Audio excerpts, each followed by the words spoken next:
자, 오늘 저와 여러분들이 함께 나누실 말씀은 창세기 21장 14절서부터 20절까지 말씀입니다. 창세기 21장 14절서부터 20절까지 말씀, 쉬운 성경으로 하나님의 말씀을 한 목소리로 같이 읽으시겠습니다. 이튿날 아침 일찍 일어나 먹을 것과 물을 가득 채운 가죽 부대를 준비해서 하갈에게 주었습니다. 아브라함은 그것들을 하갈의 어깨에 메어준 다음 이스마엘과 함께 하갈을 쫓았습니다. 하갈은 밖으로 나가 브엘세바 광야에서 헤매고 다녔습니다. 가죽 부대에 물이 다 떨어지자 하갈은 자기의 아들을 어떤 작은 나무 아래 두었습니다. 그리고는 내 아들이 죽는 모습을 참아 볼 수가 없구나 하고 말하며 활의 사정거리만큼 떨어진 곳으로 가서 주저앉았습니다. 그리고 이내 아들 쪽을 바라보다가 그만 울음을 터뜨리고 말았습니다. 하나님께서 아이가 우는 소리를 들으셨습니다. 하나님의 천사가 하늘에서 하갈을 불렀습니다. 하갈아, 왜 그러느냐? 두려워하지 마라. 하나님께서 아이가 우는 소리를 들으셨다. 아이를 일으켜 세워 손을 꼭 잡아라. 내가 그 아이의 자손으로 큰 나라를 이루도록 만들어주겠다. 하나님께서 하갈의 눈을 밝게 하셨습니다. 그러자 하갈은 우물을 발견하게 되었고 그 우물로 가서 가죽 부대에 물을 담아다가 아이에게 먹였습니다. 그 아이가 자라는 동안 하나님께서 그 아이와 함께 계셨습니다. 이스마엘은 광야에서 자랐고 훌륭한 활잡이가 되었습니다. 아멘. 할렐루야. 자, 여러분 한 주간 동안 평안하셨습니까? 네. 많은 교회 식구들이 아웃 오브 타운 중에 계신 것 같은데요. 오늘이 벌써 2021년도 마지막 주일입니다. 네. 굉장히 참 빠르죠, 여러분. 이렇게 우리들에게 주어진 삶도 빠르게 지나가게 될 것입니다. 저와 여러분들은 오늘을 하나님 앞에 선 사람의 모습으로 겸손히 살아갈 수 있었으면 좋겠습니다. 우리들에게 주어진 모든 상황을 감사하면서 이것이 우리를 더 정금 같게 만드시는 하나님의 손 환경임을 늘 감사하고 그렇게 하루하루를 살아갔으면 좋겠습니다. 자, 우리는 지난 시간에 아브라함과 사라의 하나님에 대한 불신과 부족한 모습에도 불구하고 그들을 돌보시며 그들에게 말씀하신 하나님의 약속을 하나님께서 손수 지키시며 그들에게 아들 이삭을 안겨주시는 그 하나님에 대해서 살펴보았습니다. 자, 이 이야기를 통해서 성경이 우리들에게 알려고 주시고자 하는 복음의 내용은 우리들의 연약함에도 우리들이 여전히 죄인됨에도 불구하고 우리를 긍휼히 여기시며 이 세상에 정착하고자 애쓰는 우리들의 손과 발을 이끌어서 영원한 구원을 향한 여정을 계속하게 하시는 하나님의 은혜를 다루고 있음을 이 본문을 통해서도 살펴보았습니다. 자, 오늘 본문은 약속의 아들 이삭을 괴롭히다가 쫓겨나게 되는 이스마엘의 스토리를 담고 있습니다. 자, 이삭이 태어나자마자 8일 만에 할례를 받죠. 그가 약속의 자녀이기 때문입니다. 그런데 이스마엘도 태어나서 8일 만에 할례를 받습니다. 그러나 이스마엘은 약속의 자녀는 아니었습니다. 참 놀랍죠? 이스마엘 역시 종교의식을 행했고 구약의 교회 공동체 안에 있었음에도 불구하고 결국 그는 이 세상 나라에 속한 사람이 됩니다. 그렇게 세상 나라에 속한 이스마엘은 살아가면서 점점 세상의 힘을 소유하면서 명성을 얻어갔습니다. 반면에 이제 계속 살펴본 이삭의 삶은 이곳 저곳을 떠돌아다니며 변변치 않은 우물 하나 제대로 얻지 못하는 그런 모습으로 나그네로 살아가는 모습으로 이스마엘의 삶과 대조됩니다. 자, 근데 지난 시간에 살펴본 것처럼 이삭이 조금 자라자 이스마엘이 이삭을 구박합니다. 이스마엘이 이삭을 괴롭힌 것이죠. 그러자 아내 사레가 이스마엘을 내쫓으라라고 합니다. 자, 그런데 이 이야기들에 대해서 우리가 몇 주 전에 한번 살펴봤던 것처럼 성격이 이것이 무엇을 이야기하고 있었는지에 대해서 아주 자세한 설명을 내려주고 있어요. 자, 갈라디아서 4장 22절부터 30절까지 말씀을 쉬운 성경으로 같이 읽으시겠습니다. 성경은 아브라함에게 두 아들이 있었는데 한 아들의 어머니는 여종이었고 다른 아들의 어머니는 본처였다고 말합니다. 여종에게서 난 아브라함의 아들은 육체를 따라 태어났으나 자유인에게서 난 아들은 하나님의 약속을 따라 태어났습니다. 이것은 비유입니다. 이 여자들은 하나님과 사람이 맺은 두 언약과 같습니다. 한 언약은 하나님께서 시내산에서 정하신 율법입니다. 이 언약 아래에 있는 사람은 종과 같습니다. 하갈이 바로 이 언약과 같습니다. 이 하갈은 아라비아에 있는 시내산과 같으며 지금 이 땅에 있는 예루살렘 성과 같습니다. 그 성도 종이며 그 안에 있는 모든 사람, 곧 유대인들도 율법에 매인 종입니다. 그러나 위에 있는 하늘의 예루살렘은 자유스러운 여자와 같습니다. 그는 우리 어머니입니다. 성경에 이렇게 적혀 있습니다. 아기를 낳지 못하는 여자와 같은 예루살렘아 기뻐하여라. 아기를 낳는 고통을 느껴보지 못한 예루살렘아 노래하며 외쳐라. 남편이 있는 여자보다 내 자녀가 더 많을 것이다. 형제들이여, 여러분은 이삭과 같이 하나님의 약속을 따라 태어난 하나님의 자녀입니다. 사람의 방법으로 태어난 아들이 성령의 방법으로 태어난 아들을 괴롭혔듯이 지금도 그러합니다. 그러나 성경이 무엇을 말합니까? 여종과 그 아들을 내어 쫓으라. 본처의 아들은 아버지의 것을 다 물려받으나 여종의 아들은 아무것도 받지 못할 것이다. 아멘. 자, 여기를 잘 보세요. 다음 슬라이드 보시면 하갈과 이스마엘. 하갈은 이 성경을 읽는 모든 사람들에게 이 스토리를 먼저 비유라고 이야기합니다. 성경이. 이 안에 복음이 담겨져 있다는 거예요.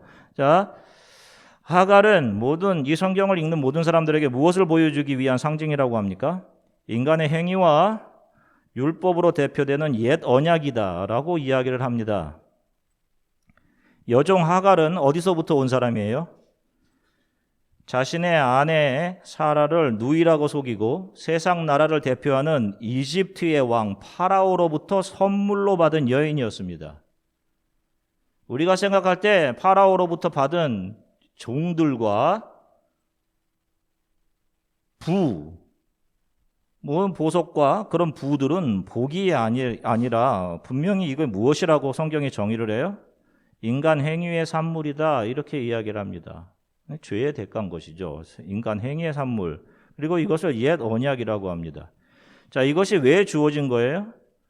성경은 율법이 왜 주어졌다라고 얘기합니까? 죄를 보여주기 위해서, 인간의 죄를 드러내기 위해서. 이 하갈을 통해서 아브라함의 무엇이 드러납니까? 하나님의 약속을 신뢰하지 못함이 드러난 거잖아요. 그죠? 자신의 열심으로 자신 몸의 불가능함을 바라보고 자신이 개입해서 자신의 열심으로 하나님의 뜻을 이루려고 합니다. 그래서 얻은 것이 이스마엘입니다. 성경은 이 이스마엘이 상징해서 보여주는 것이 무엇이라고 이야기를 해요? 자신의 열심으로 하나님의 뜻과 의를 이루어 보려고 애쓰는 사람들을 상징해 보여주며 성경은 이들을 율법에 매인 종들이라고 하는 것입니다. 그리고 이렇게 율법에 매인 종들은 하나님의 나라를 얻지 못한다라고 성경이 분명히 말씀하고 있는 것입니다. 옛 언약, 사람의 방법으로 태어난 이스마엘이 하나님의 약속을 비웃었던 아브라함과 사라의 비웃음에도 불구하고 하나님의 은혜와 열심으로 아브라함과 사라에게 안겨주신 약속의 아들인 이삭을 괴롭히죠.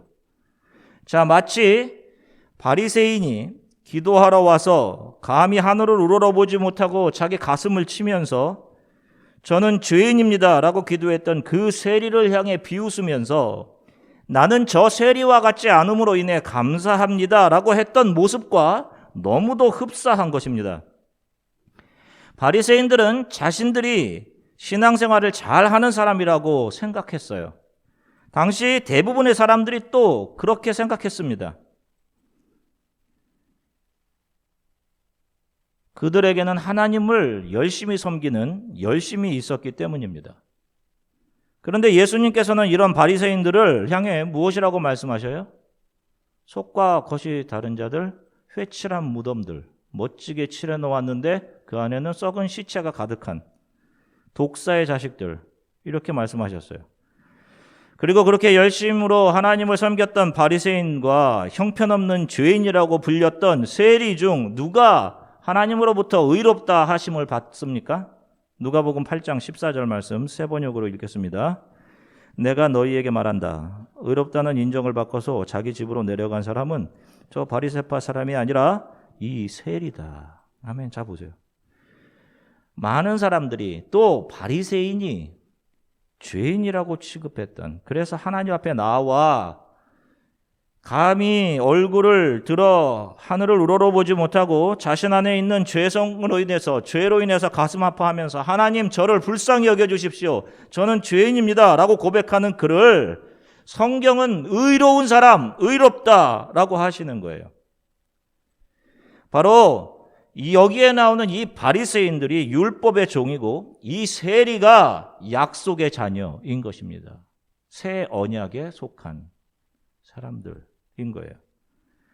자, 지금도 구원을 받기 위해 우리들이 무엇인가 큰 믿음에 해당하는 어떤 행위와 열심을 내어야 한다고 말하면서 그렇게 하지 못하는 연약한 다른 사람들을 향해 자격 없는 죄인들, 믿음이 적은 사람들, 믿음이 없는 사람들이라고 규정하는 그런 행태와 똑같은 거예요. 이렇게 자기 자신의 의로움과 열심히 하나님을 기쁘시게 하는 그 무엇인가를 자신이 갖고 있음으로 인해 자부심을 가지고 다른 사람들을 비판하고 판단하던 그 옛 언약에 속한 사람들을 성경은 어떤 사람들이라고 이야기하는 거예요? 세상의 방법으로 태어난 사람들, 그래서 받을 유업이 없는 사람들, 결국 하나님 나라에서 내어 쫓기게 되는 사람들이라고 말씀하는 것입니다. 여러분, 성경이 말하는 크리스찬리티가 도대체 무엇입니까? 교회는 열심을 요구하는 곳이 아니에요. 여러분 괜찮은 사람이 되십시오 라고 하는 것도 아닙니다. 교회는 우리들의 죄인됨과 하나님의 은혜를 선포하는 곳입니다. 그 복음을 통해 자신과 같은 죄인 괴수에게 부어진 하나님의 은혜를 알게 되어서 그 은혜 앞에 너무도 부족한 자기 자신으로 인해서 하나님 앞에 늘 죄송하고 면목 없이, 그럼에도 불구하고 자기를 사랑해 주시는 그런 연약한 자신을 이끌어 하나님의 나라로 신앙의 걸음을 계속하게 하시는 그 하나님의 은혜에 감사하며 살아가는 사람들, 그들이 크리스천들, 그들이 에클레시아, 그들이 성도들인 겁니다, 여러분. 교회 안에는 많은 사람들이 세례를 받고 등록교인이 되어 있습니다. 다들 입으로 하나님을 사랑한다라고 말해요. 그리고 성찬의 떡과 잔을 받고 교회 생활들 합니다. 직분들도 맡고. 이렇게 하나님께서 은혜로 들려주시는 복음에 반응해서 겉으로 드러나게 되는 외적인 변화, 종교의식을 행하게 되는 것을 외적인 부르심, 외적인 소명이라고 합니다. 그러나 이렇게 외적으로 드러나는 외적 부르심을 따르는 것이 그 사람의 구원을 결정하는 것이 아니에요. 이런 외적인 부르심과 동시에 성도에게 반드시 필요한 것은 내적인 부르심입니다. 내적 부르심. 내적 부르심이라는 것은 성령에 의해서 내가 내 안에 주인 되었던 내 자아가 굴복되고 무너지고 해체되어져 가는 경험을 하게 하시는 성령의 일을 말하는 거예요. 내 자신이 부인되는 겁니다. 성도에게는 내 자신이 부인되는 이 내적 부르심이 반드시 있어야 하는 거예요. 그렇지 않고 교회 안에서 외적 부르심, 내가 교회 일을 열심히 참여하고 있고 내가 직분을 맡고 있고 성찬에 참여하고 있고 하는 그런 외적 부르심의 요구, 이것이 전부라고 생각해서 자신이 잘 믿고 있고 자신이 잘하고 있다라고 생각하며 신앙생활을 계속해 나가면 결국 자신이 보인 열심과 정성만큼 하나님은 자신에게 좋은 것으로 채워주실 것이라 믿고 계속해서 이스마엘만을 낳으면서 그렇게 신앙생활을 해가게 되는 거예요, 여러분. 이스마엘과 이삭 둘 다 할례라는 의식을 통해 외적인 부르심을 받은 것으로 보였지만 한 사람은 자신의 힘과 기술을 의지해 이 세상에서 잘 정착해 살아가는 사람이 됩니다. 그리고 한 사람은 철저하게 하나님만 의지하며 가는 곳마다 불가능 앞에서 하나님을 예배하는 사람으로 살아가요. 이스마엘은 할례라는 외적인 그런 흔적과 외적인 소명을 가졌음에도 불구하고 결국 하나님으로부터 버림을 받는 그런 세상 사람들을 상징해 보여주는 인물입니다. 이스마엘이 구약의 공동체, 구약 교회 공동체 안에 있었던 것처럼 지금도 교회 안에서 세례나 교회 활동에 열심히 참여하는 그런 외적인 부르심은 가졌지만 자신이 죽고 예수가 살아계시는 내적 소명이 없이 자신이 잘 되는 것만을 신앙의 목적 삼아 살아가며 자신을 자랑하고 자신에게 유익이 되지 않는 사람들을 죄인 취급하며 비판하는 사람들이 교회 안에도 존재하는 거예요. 그들은 스스로를 성도여 교회라고 생각할지 모르지만 성경은 그들은 하나님의 나라를 유업으로 받지 못한다라고 분명히 말씀하고 있는 것입니다. 그래서 교회에 모인 사람들, 신앙생활을 하는 저와 여러분들은 항상 내가 왜 무엇을 위해 신앙생활을 하고 있는 것인가를 항상 물어보셔야 합니다. 자신의 신앙생활의 가치는 무엇인지, 예수 그리스도가 과연 나에게 어떤 의미인지, 그분으로 인해 나의 무너짐도, 나의 잃어버림도 유익임을 고백하며 살아가는지를 여러분 매일 점검하셔야 되는 거예요. 정말 교회 다닌다고 하는 많은 사람들이 예수, 그분을 믿고 따르는 신앙이라는 것을 자신이 이 세상에서 잘 살아갈 세상의 힘을 획득하는 한 수단으로 삼고 살아갑니다. 이것이 참 안타까워요. 열심히 봉사하고 헌금하고 기도에 열심히 참여했으니 하나님 저에게 잘 되게 해주세요. 그렇게 뭔가 열심을 낸 자신을 스스로 기특하다, 자격 있다라고 생각해요. 그러다 보니 그렇지 못한 사람들을 바라보는 시각이 사뭇 자기 중심적인 시각이 되어서 그들을 판단하고 비판합니다. 그러나 여러분 분명히 기억하십시오. 다른 연약하고 부족하고 실수하는 사람들을 향해 불쌍히 여김, 긍휼히 여기는 마음이 나오지 않는 사람들에게는 내적 소명이 없는 것입니다. 아브라함은 그의 삶을 통해 그것을 배워간 것이에요. 믿음의 길을 걸어가는 오고 오는 모든 사람들, 저와 여러분들의 대표가 아브라함이지 않습니까? 그가 선택된 것이 그가 어떤 자격이 있어서 선택된 것이 아니지 않습니까? 그래서 우상을 섬기던 가문에서 선택이 되는 거예요.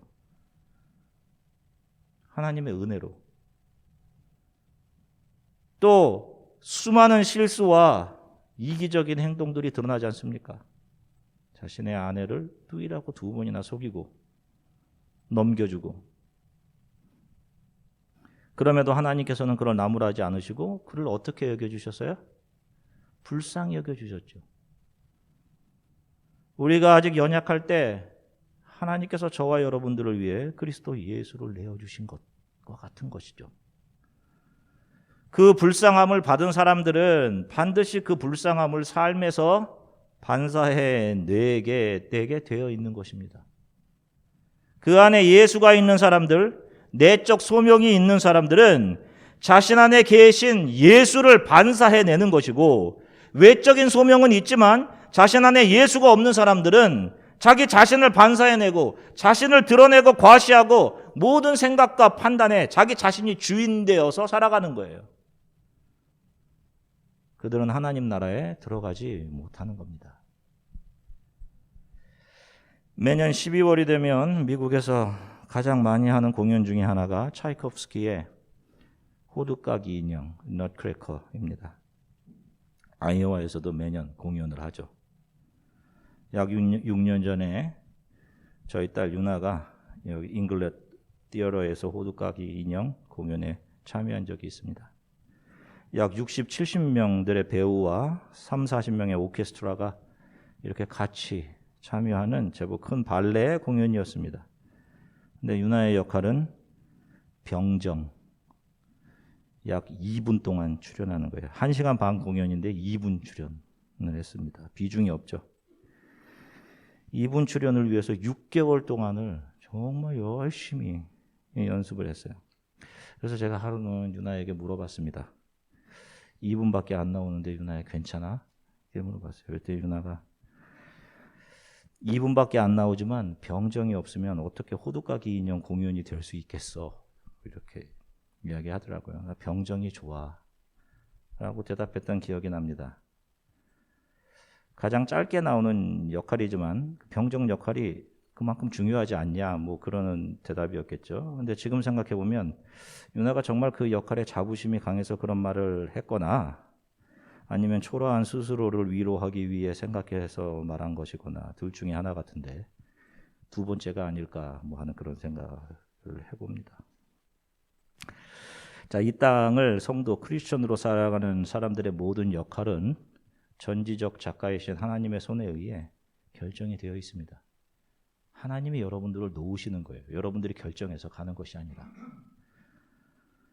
하나님께서 어떤 역할을 부여하시든지 우리는 그곳에서 그 역할을 겸손히 잘 감당하면 되는 거예요. 그곳에서 나를 자랑함이 아닌 예수를 잘 드러내고 사시면 되는 겁니다.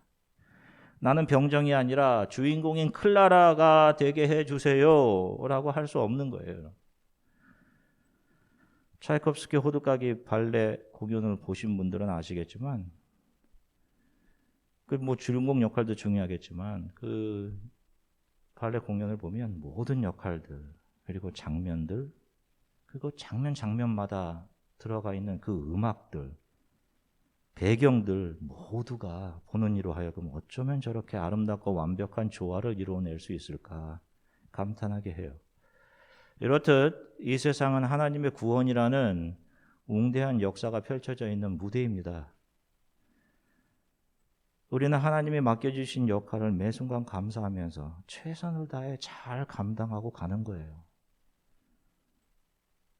이것을 예배자, 하나님을 신뢰하는 사람들이 삶을 대하는 태도입니다. 바로 이런 삶이 겸손한 삶인 것이고요. 늘 말씀드리지만 성도에게는 이 삶이 무엇이 되고 무엇을 가지고 하는 것이 중요한 것이 아니라 매 순간 하나님 앞에 엎드려 매 순간 나에게 주시는 모든 상황을 감사하고 그것이 이해하기 어려운 상황이라 할지라도 나를 향한 신실하신 하나님의 손, 나를 만들어 가시는 나를 선하게 나의 옛사람을 깎아내시는 하나님의 손이라는 것을 신뢰하며 살아가는 것이 중요합니다.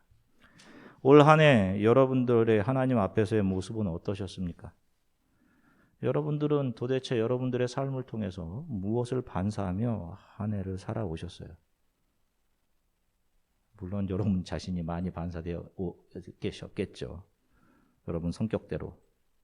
그래서 하나님 앞에 많이 죄송합니다. 저도 그래요. 목사인 내 안에 왜 이런 것이 있나. 하나님 앞에 얼마나 죄송한 적이 많았는지 모릅니다.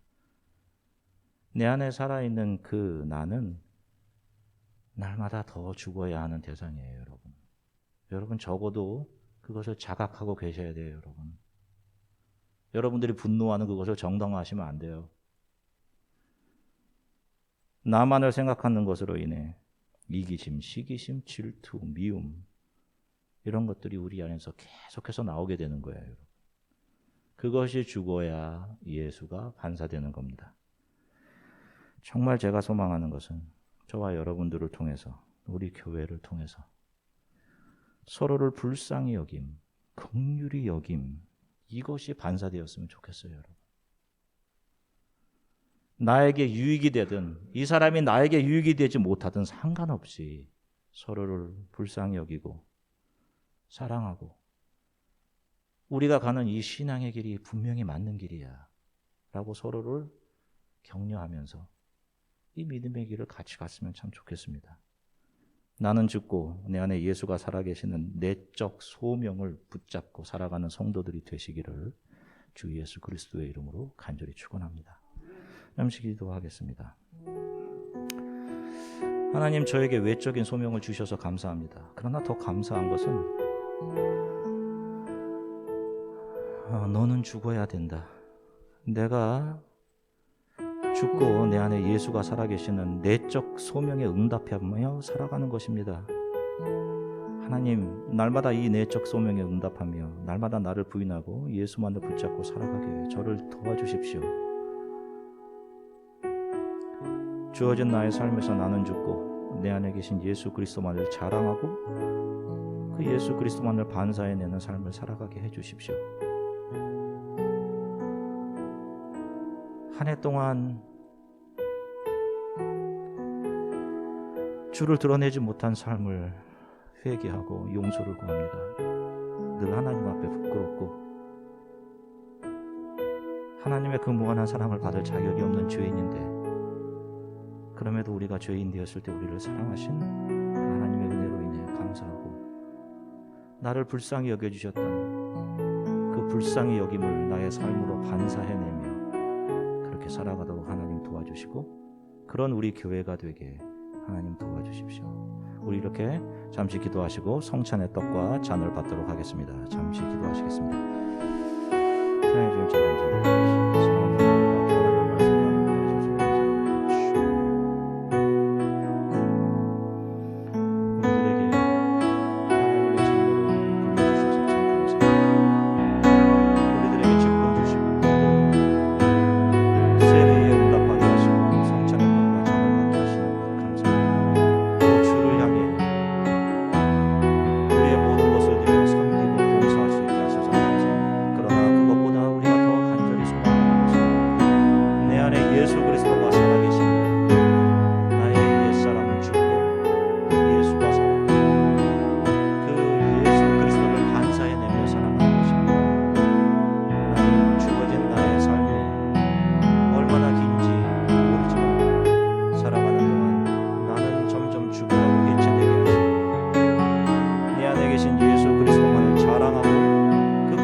반사해내는 삶을 살아가게 하나님 도와주십시오.